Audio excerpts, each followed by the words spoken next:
समय करीब आ गया है नई ऊंचाइयों को छूने का, अपने करियर को, अपनी सक्सेस को और अपने आप को एक हेड स्टार्ट देने का। आओ और बन जाओ हिस्सा इस आर्मी का, क्योंकि अब हर बच्चा बनेगा कोडर।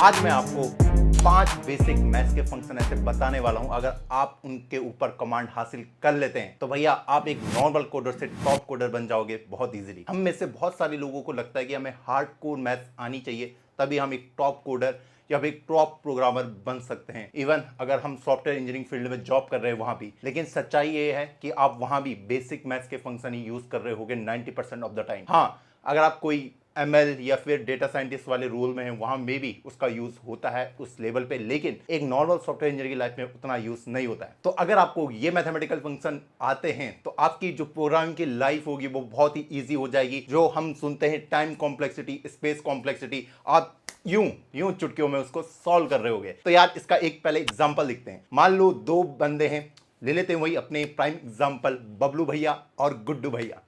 ओके, उनके सामने हमने एक प्रॉब्लम दी कि 1 से लेके 100 तक का हमें सम करके बताओ। अब गुड्डू भैया थोड़ी मोटी बुद्धि के थे, उन्होंने 1 + 2 + 3 प्लस कर करके 100 तक का सम निकाला और हमें एक सम दे दिया। वहीं जो बबलू भैया थे वो दिमाग से थोड़ा तेज थे, उन्होंने डायरेक्ट एक फॉर्मूला लगाया Sn = n × n+1 / 2 और उन्हें मैथ्स का फॉर्मूला लगाते ही उनका आंसर मिल गया। तो यहाँ पे उन्होंने क्या किया, उन्होंने यहाँ पे एक ट्रिक यूज करी। अगर यही नंबर मैं 1 लाख कर दूं तो शायद गुड्डू भैया को 2 जन्म लग जाएंगे वो आंसर निकालने में, वहीं बबलू भैया उसे 4 से 5 सेकंड के अंदर सॉल्व कर देंगे सिंपली। अब आप बोलोगे भैया कि हमारी जो कोडिंग लाइफ है उसमें ये कहाँ यूज होने वाले मैथमेटिकल फंक्शन, तो एक और एग्जांपल के साथ इसको समझते हैं। एक प्रॉब्लम है, आपके पास n स्टेयर्स हैं और आप एक बार में या तो एक जंप या 2 जंप ले सकते हैं। तो हमको बताना है हम टोटल कितने तरीकों से टॉप पे पहुंच सकते हैं, और क्वेश्चन में दिया है कि ऑर्डर डजंट मैटर। तो हम में से बहुत सारे लोग सोचेंगे कि इसको कैसे सॉल्व करें। एक एग्जांपल ले लेते हैं n = 4 का, मतलब 4 साइज की मेरी स्टेयर है, तो आप कितने तरीकों से टॉप पे पहुंच सकते हैं अगर आप खुद से पूछोगे। तो भैया मैं ना एक स्टेप लेके पहुंच जाऊंगा, या फिर 1 1 2 स्टेप लेके पहुंच जाऊंगा, या फिर 2 2 स्टेप लेके पहुंच जाऊंगा। याद रखिए इसमें ऑर्डर डजंट मैटर, मतलब 1 1 2 1 2 1 और 2 1 1 1 ये सब एक ही माना जाएगा, क्योंकि इसमें मैंने एक स्टेप 2 बार लिए हैं और 2 वाला स्टेप एक बार लिया है, तो इसमें ये सारी केसेस एक ही माना जाएगा। तो अगर मैं n = 4 की बात करूं तो इसका आंसर होगा 3। ओके, कि मैं 1 1 1 1 या फिर 1 1 2 या फिर 2 2 स्टेप लेके टॉप पे पहुंच सकता हूं। अब आप सोचेंगे इसको कैसे सॉल्व करें। अगर आपको थोड़ी बहुत कोडिंग आती है तो मे बी आप रिकर्सन यूज कर रहे होगे, या फिर मे बी आपने थोड़ा दिमाग लगाया होगा डायनेमिक प्रोग्रामिंग, या फिर आपने अपना कोई मेथड यूज किया होगा। लेकिन आपकी अगर मैथमेटिक्स तेज है तो आप इसको सिर्फ एक लाइन में सॉल्व कर सकते हो, 1 + n / 2 क्वेश्चन सॉल्व। तो ये हुआ कैसे, तो यार इसके लिए आपको चाहिए मैथ्स की नॉलेज, और आपको बहुत ही तगड़ी मैथ्स भी नहीं आनी चाहिए इसको करने के लिए। इसका सॉल्यूशन मैं लास्ट में डिस्कस करूंगा। पहले हम पढ़ते हैं कि हमें कितनी मैथ्स रिक्वायर्ड है, कौन कौन से 5 वो चीजें हैं जिनको हमें याद रखने की जरूरत है। फर्स्ट है, हमें 5th क्लास तक की मैथ्स आनी चाहिए। जी हाँ, हमको आना चाहिए प्लस करना, माइनस करना, मल्टीप्लाई करना, डिवाइड करना। हमें पता होना चाहिए कि prime number, composite number, whole number क्या होते हैं। उसके साथ ही हमें पता होना चाहिए कि भैया एलसीएम क्या होता है, एचसीएफ क्या होता है। अगर आपको इतना पता है ना तो आप कोडिंग को स्टार्ट कर सकते हैं। बस इनके ऊपर आपको अच्छे से कमांड होनी चाहिए कि प्राइम नंबर होता क्या है, उसकी डेफिनेशन क्या होती है, क्योंकि ये बहुत ज़्यादा जगह यूज होने वाले होंगे। जब आप अपनी कोडिंग जर्नी भी स्टार्ट करेंगे तो आपका जो मे बी 3rd और 4th प्रोग्राम वो प्राइम नंबर के ऊपर ही हो। अब सेकंड चीज है इसमें मॉड्यूलस। मॉड्यूलस क्यों? मॉड्यूलस मतलब क्या होता है भैया? मॉड्यूलस मतलब रिमाइंडर निकालना। अगर मैं आपको बोलूं 27 को 5 से डिवाइड करो और रिमाइंडर कितना आएगा, तो आप बोलोगे 2 रिमाइंडर आएगा। तो भैया ये इतना बड़ा वो क्यों है, हाइप क्यों है? देखो यार, इसका एक बहुत ही प्यारा सा कॉन्सेप्ट है, बहुत जगह यूज हो रहा होगा आपका मॉड्यूलस का फंक्शन। जब आप यूज करोगे कि मैं इंटीजर को बाइनरी में कैसे कन्वर्ट करूं, वहां पे भी आप मॉड्यूलस फंक्शन का यूज कर रहे होंगे बहुत जगह। अब मैं आपको एक बहुत ही बढ़िया सा एक एग्जांपल देता हूं जो आपको बताएगा ना यार कि मॉड्यूलस इतना प्यारा क्यों है। सपोज आपके पास 2 नंबर हैं जो कोई भी हो सकते हैं, 0 से लेकर 99 के बीच कोई भी 2 नंबर हो सकते हैं। मान लो a = 20 मान लो, b = 30 मान लो। 2 नंबर आपके पास मिल गए प्यारे से। मैंने अब आपको बोला, आपको एक एरे दिया हुआ है जिसका साइज 1 है। आपको दोनों एलिमेंट इसके अंदर स्टोर कराने हैं। कैसे स्टोर कराओगे? कैसे स्टोर कराओगे? तो भाई इसको स्टोर कराने का एक बहुत ही प्यारा सा तरीका है। मैं क्या करूंगा, एक नंबर लूंगा 100, उसको 20 से मल्टीप्लाई कर दूंगा, जो हमने a इक्वल टू 20 लिया था ना, उससे मल्टीप्लाई करूंगा तो आएगा 2000, और 30 को इसमें ऐड कर दूंगा।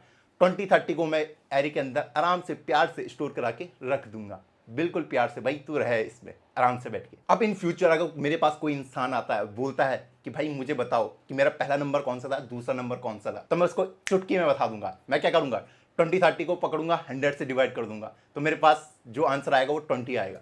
वो कहेगा सेकंड नंबर कौन सा था, मैं 20-30 को पकड़ूंगा, उसका मॉड्यूलो निकाल दूंगा 100 से, और उसका आंसर आएगा 30। तो मैंने दोनों नंबर प्राप्त कर लिए। अब इसको एक बार देख लेते हैं अपने क्वेश्चन में भी।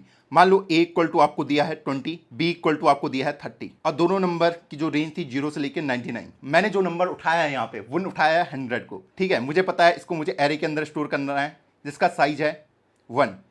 तो मैंने क्या करा, मैंने 20 वाले को पकड़ा, इसको 100 से मल्टीप्लाई कर दिया, और मेरे पास आंसर आ गया 2000, और इस 30 को इसके ऊपर ऐड कर दिया, तो मेरे पास बच गया 20-30। इस 20-30 को उठा के मैंने यहाँ पे स्टोर कर दिया। अब इन फ्यूचर मेरे पास कोई भी आदमी आता है, बोलता है इसका आंसर बताओ मुझे कि ए क्या था, बी क्या था, तो ए को निकालने के लिए मैं सिंपली कर दूंगा 20-30 को डिवाइड कर दूंगा किससे, 100 से, तो मेरे पास आ जाएगा 20। और वहीं बी को 20-30 को निकालने के लिए मैं मॉड्यूलस निकाल दूंगा 100 का, तो इसका आंसर आ जाएगा 30। तो इतने प्यार से मैंने दोनों ही आंसर को प्राप्त कर लिया, बिल्कुल प्यार से। तो ये खासियत है। अब आप बोलेंगे भैया इसका यूज केस क्या है और जगह, देखो इसका यूज केस और भी जगह है। मान लीजिए आपके पास एक एरे है जिसका साइज है 10, ओके, 10 साइज का मेरा एरे है, और मेरे पास 20 एलिमेंट्स हैं, 20 एलिमेंट्स जिनको मुझे इसके अंदर स्टोर कराना है, और हर एक एलिमेंट 0 से लेके 99 के बीच का है, और मुझे उसको 10 साइज वाले में स्टोर कराना है। तो मैं सेम लॉजिक यहाँ पे भी यूज़ कर लूँगा, क्योंकि मुझे पता है कि एक प्लेस में 2 नंबर कैसे स्टोर कराने, एक प्लेस में 2 नंबर कैसे स्टोर कराने, वही सेम लॉजिक मैं यहाँ पे भी यूज़ कर सकता हूँ। ये आपके लिए बहुत ही यूज़फुल होने वाला है जब आप 2 नंबर को एक ही प्लेस में स्टोर कराने के सोचें, या फिर कई एल्गोरिथम ऐसे होंगे जहाँ पे आपको इन प्लेस, मतलब आपको एक्स्ट्रा मेमोरी नहीं लेनी है सॉर्टिंग के लिए या किसी चीज़ के लिए, वहाँ पे भी ये एल्गोरिथम बहुत ज़्यादा यूज़फुल होने वाला है। इसलिए यार जो मॉड्यूलस है ना, इसको दिमाग में बांध के रख लो कि यार इसका ना बहुत ज़्यादा यूज केसेस है। अब जो अपना थर्ड आता है उसका नाम है लॉग। लॉगरिथमिक सुना है सबने यार, भैया ये 11th-12th में बहुत ज्यादा हुआ करता था, हमको थोड़ा बोरिंग सा लगता था ये टॉपिक, ना ये समझ आता था। तो क्या लॉग ना एक बहुत ही प्यारा सा फंक्शन है जिससे आप बहुत सारी प्रॉब्लम को सॉल्व कर रहे होंगे। बाइनरी सर्च प्रॉब्लम आप सबने सुना होगा, जिसमें हम हर एक एलिमेंट को ढूंढ सकते हैं लॉग एंड टाइम में। तो अगर मैं नॉर्मली उस प्रॉब्लम को सॉल्व करता तो ऑर्डर ऑफ एन टाइम लग सकता था, लेकिन इसमें सिर्फ लॉग एंड टाइम में भैया इजीली सॉल्व हो जा रहा है। अब लॉग करता क्या है बेसिकली, अब वो जानते हैं। ये क्या करता है, अगर आप मान लो आप डिक्शनरी यूज कर रहे हैं, आप कोई पर्टिकुलर कोई वर्ड यूज ढूंढ रहे हैं, मान लो डेवलपमेंट वर्ड आप डिक्शनरी में ढूंढना चाहते हैं, तो आप डिक्शनरी पकड़ते हैं, आधे में खोलते हैं, ठीक है, देखते हैं उसमें डेवलपमेंट लिखा है नहीं लिखा है। मान लो वहां पे कुछ और लिखा हुआ आ गया, मान लो एफ से कोई लेटर है जो वाला पेज खुला है, तो आप क्या करोगे, आप लेफ्ट साइड में चले जाओगे, तो आपके जो राइट साइड वाले सारी केसेस हैं वो हट चुके हैं, मतलब ठीक आधी केस आप हटा चुके हैं। अब आप जो आधे एलिमेंट बचे उनमें वो एलिमेंट को सर्च करने की कोशिश करोगे।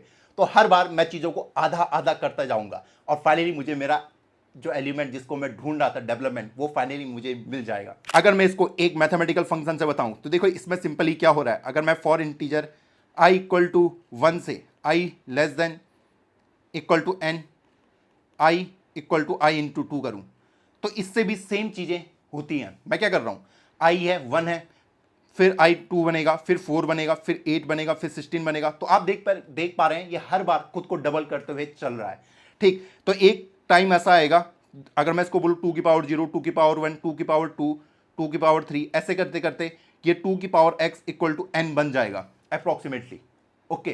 तो उस टाइम पे इसका जो x है वही इसका आंसर होगा। तो x का आंसर कैसे निकालेंगे, हम दोनों साइड log ले लेते हैं, तो ये इधर log n बन जाएगा, और log 2 को दूसरी साइड भेज देंगे तो log n अपॉन log 2, और इसका फाइनल आंसर बन जाता है log बेस n, जिसका बेस 2 होता है। तो इस टाइप से इसकी टाइम कॉम्प्लेक्सिटी को हम निकाल रहे होते हैं। बहुत सारी क्वेश्चन होंगे जहाँ पे आप टाइम कॉम्प्लेक्सिटी निकाल रहे होंगे।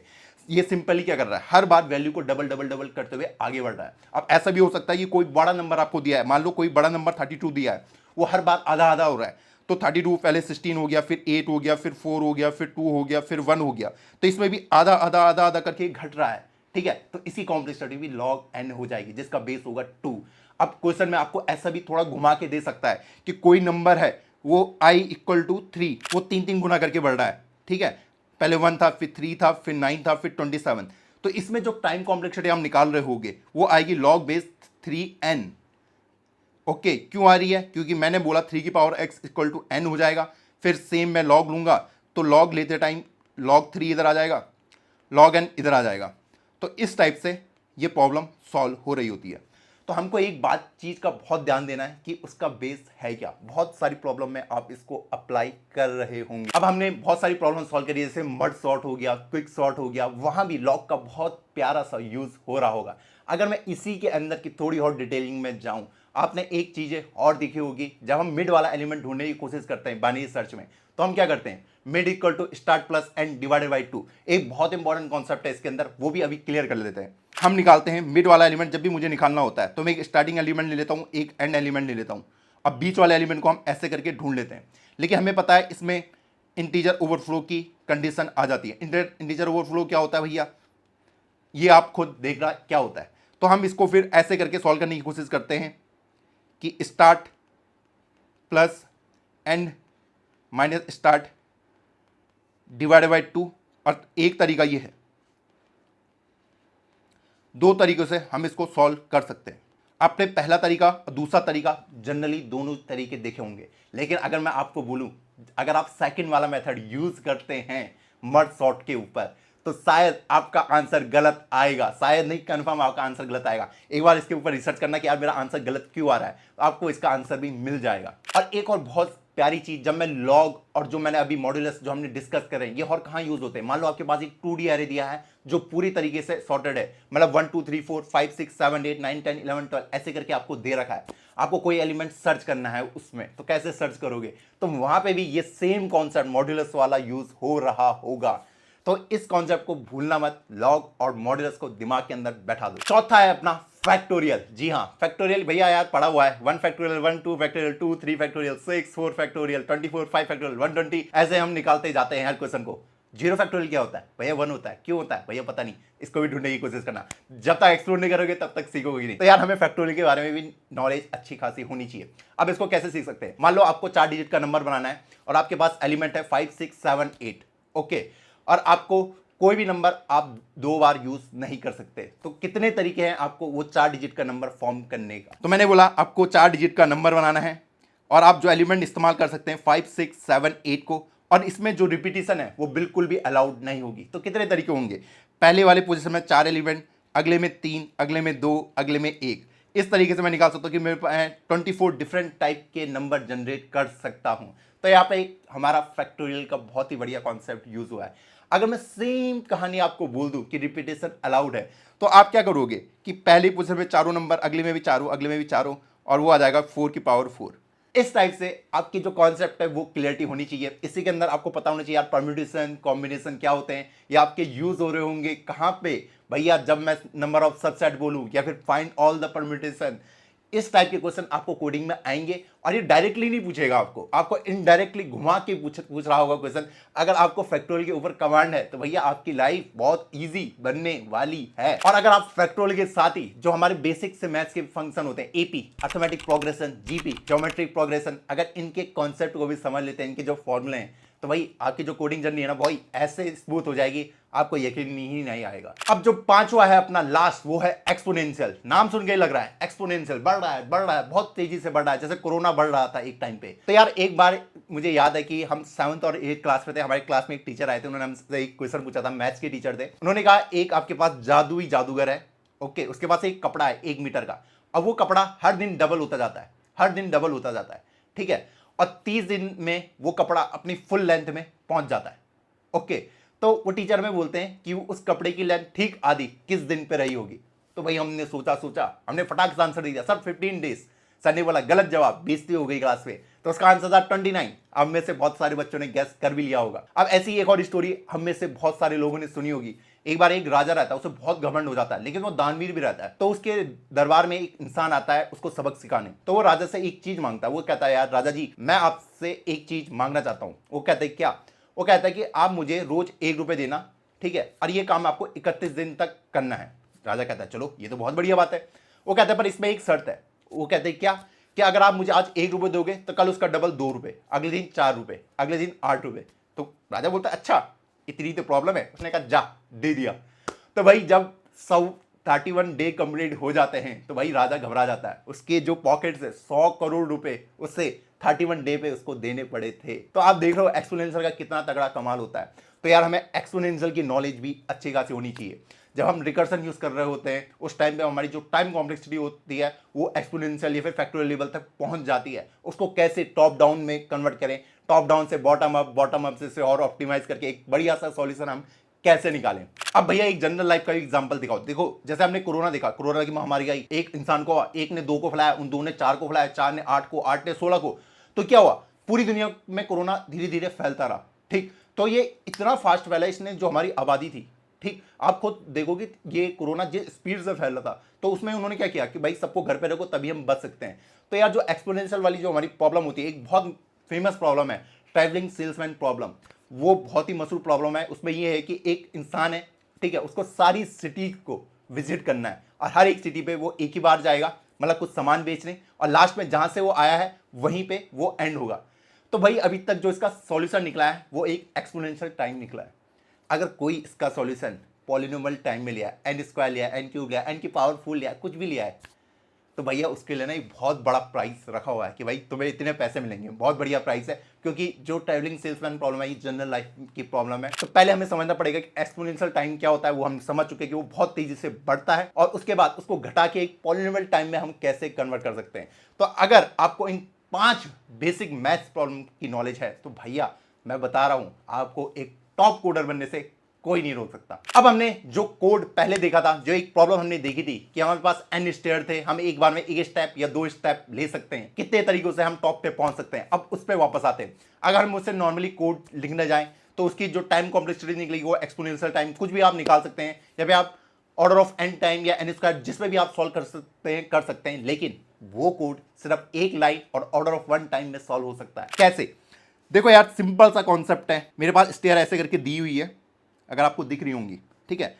मैं अगर n = 6 लूं, ठीक, आप कितने तरीकों से टॉप पे पहुंच सकते हैं। एक तरीका ये है कि मैं एक एक स्टेप लेके जाऊं, ठीक। फिर एक तरीका है मैं एक स्टेप लूं, एक स्टेप लूं, एक स्टेप लूं, एक स्टेप लूं और 2 स्टेप लेके टॉप पे पहुंच जाऊं। फिर एक स्टेप लूं, एक स्टेप लूं, फिर 2 स्टेप लूं और 2 स्टेप लूं, टॉप पे पहुंच जाऊं। फिर 2 स्टेप, 2 स्टेप, 2 स्टेप। तो मेरे पास 4 तरीके आ रहे हैं टॉप पे पहुंचने के, 4 तरीके। तो इसको हमने सोचेंगे कैसे यार, ये बिना उसके सॉल्व हो सकता है, बिना किसी रिकर्सन वगैरह के। देखो यार अगर मैं आपको बताऊं, अगर मैं ध्यान से आपको पूछूं कि अगर मैं 2 स्टेप कभी भी लेता हूं, 2 स्टेप, ठीक है, उसके बाद मुझे किसी भी एंड पे पहुंचना हो, ठीक है, मान लो ये 2 को मैंने x टाइम लिया है, उसके बाद मुझे एंड पे पहुंचना है, तो मुझे पता है मैं एंड में पहुंच ही जाऊंगा। कैसे पहुंच जाऊंगा? क्योंकि उसके बाद मैं 1 वाले स्टेप ले सकता हूं। सिंपल है। हाँ, तो सिंपली मैं बोल सकता हूं कि अगर मुझे टॉप पे पहुंचना है, अगर मैं 6 पे पहुंचना है, ठीक है, मैंने एक बार 2 का स्टेप लिया, उसके बाद मैंने 1 वाले ले लिए। हाँ भैया, फिर मैंने बोला 2 वाले स्टेप मैंने 2 बार लिए, फिर मैंने 1 वाले ले लिए, फिर मैंने 2 वाले स्टेप 3 बार लिए। ये मेरे पास 3 तरीके आ गए, ठीक है। और एक लास्ट तरीका वो बचा है जब मैं 2 वाला स्टेप लेता नहीं हूँ, 1 वाला। तो इसमें मैंने क्या सीखा, इसमें हमने जो एनालाइज किया, क्या सीखा हमने इससे?